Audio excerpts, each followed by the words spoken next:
para esta noite. É mais um testemunho do poder de Deus.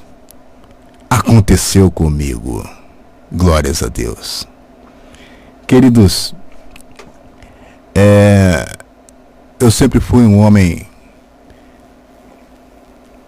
temente a Deus, da minha maneira. Temia a Deus do meu jeito, do jeito que todo homem diz temer a Deus. Não da maneira que a Bíblia nos ensina, não da maneira que devemos temer, mas eu era um homem temente a Deus, a minha maneira. Até que eu encontrei a Jesus. Quando eu encontrei a Jesus, entrei em uma igreja, eu que era alcoólatra, 33 anos de alcoolismo. Eu posso dizer que eu era alcoólatra desde o ventre da minha mãe. Porque infelizmente quando eu estava ainda em gestação, minha mãe já ingeria bebida alcoólica. Então quer dizer que eu recebia álcool no ventre desde a minha gestação. E depois, ainda quando criança, eu fui desenvolvido em um catecismo espírita, onde meu pai era um médium espírita, e os espíritas diziam para o meu pai que os espíritos, diziam para o meu pai que eu deveria tomar um golinho de bebida alcoólica, na verdade cachaça, mas que ele não deveria pôr na minha mão.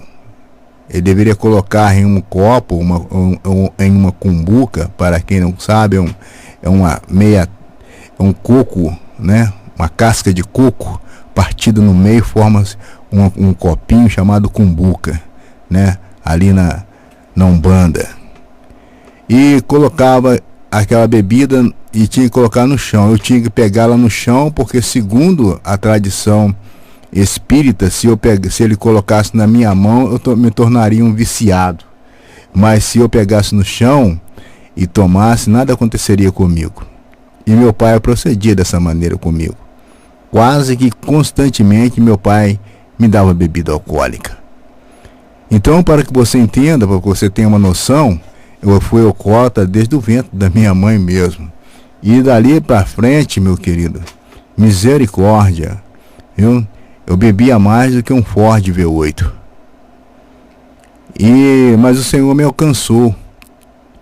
E quando eu me converti, a minha vida não foi fácil, a minha conversão não foi tão fácil, porque embora eu fosse uma pessoa que dava muito trabalho para a minha família, com o meu alcoolismo, para minha esposa, para minha mãe, para você ter uma ideia, para você ter uma noção, a minha mãe, quando eu me converti, ela disse para mim assim: meu filho, se você aprontar na rua e eu estiver na calçada da direita e você estiver na calçada da direita, eu passo para a calçada da esquerda. E se alguém me perguntar se você é meu filho, eu digo que você não é meu filho. E a minha esposa, que estávamos prestes a nos divorciarmos, porque até o meu próprio sogro, com razão, ele dizia, Vilma, que é o nome da minha esposa, pau que nasce torto não tem jeito, ele morre torto. O Guilherme, não sei não.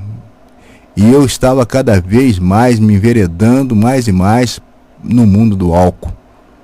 Eu estava entrando por uma situação, como diz o mundo aí, periclitante mesmo.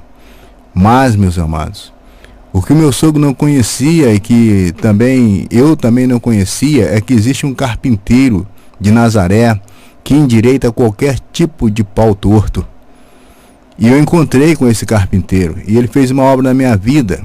E dali para frente eu passei a ser um servo fiel, comecei a adorá-lo na beleza da tua santidade.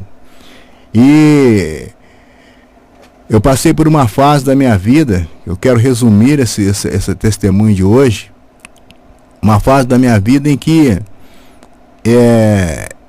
eu saí de um emprego, de uma firma, que eu trabalhei nessa firma durante aproximadamente 3 anos, recebendo 10 salários mínimos.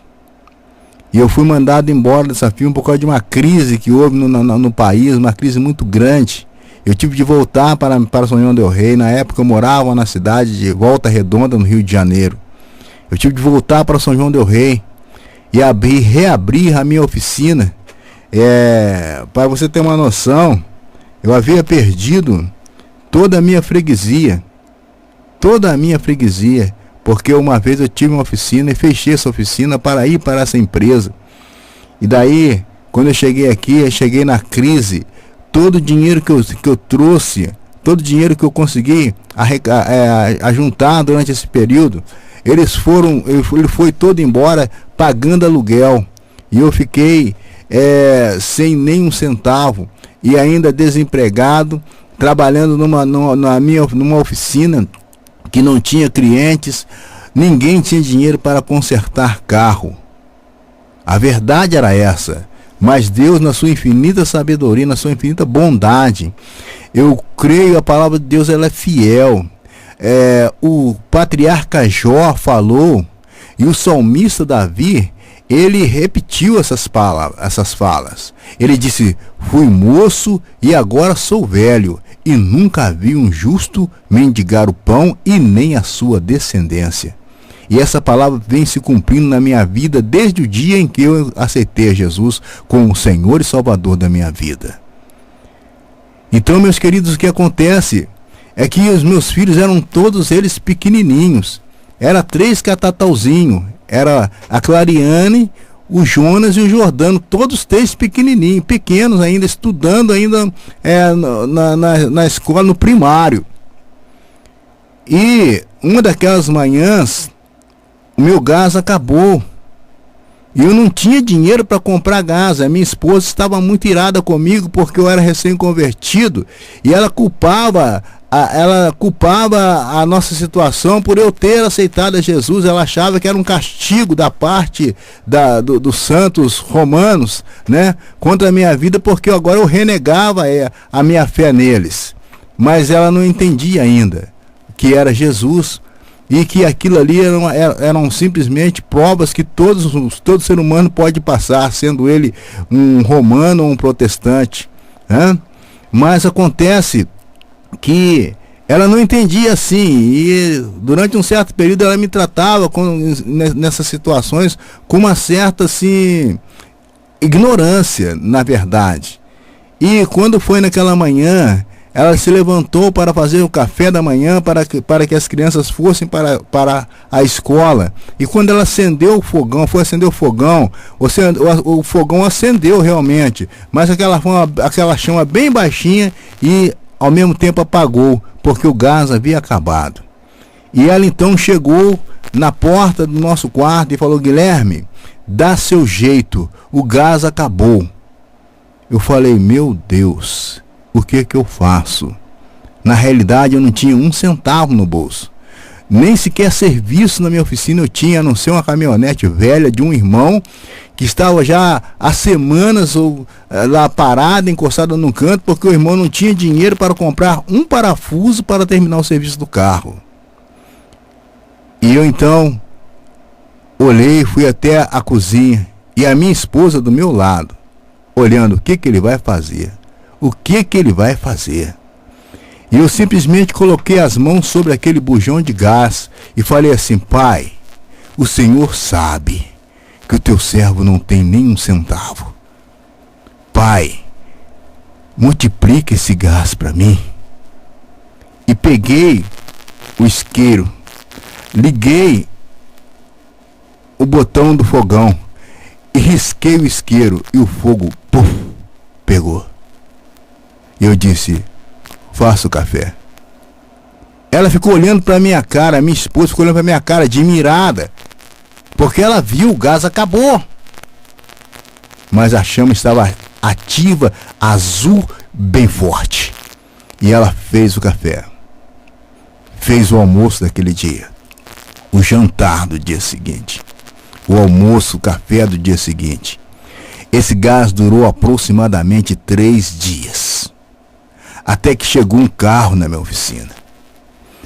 E aí eu consegui efetuar um trabalho naquele carro que me rendeu o dinheiro suficiente para comprar outro botijão de gás. E eu então fui até a venda de um amigo meu que vendia gás, cujo nome era Geraldo Parreira. Hoje ele é saudoso. E falei: Geraldo, pega esse botijão. Tem gás nele? Ele falou: nem vento, Guilherme. Eu disse: glórias a Deus. E peguei, entreguei aquele bujão vazio pro Geraldo. E peguei um bujão cheio e coloquei naquele fogão. Mas o Senhor, Ele multiplicou o meu gás. Fui moço e agora sou velho. E nunca vi um justo mendigar o pão. Esse é o Deus que eu sirvo. Esse é o Deus que você serve. Saiba disso. Nunca deixe ou nunca pense que você está sozinho. Ele é o seu melhor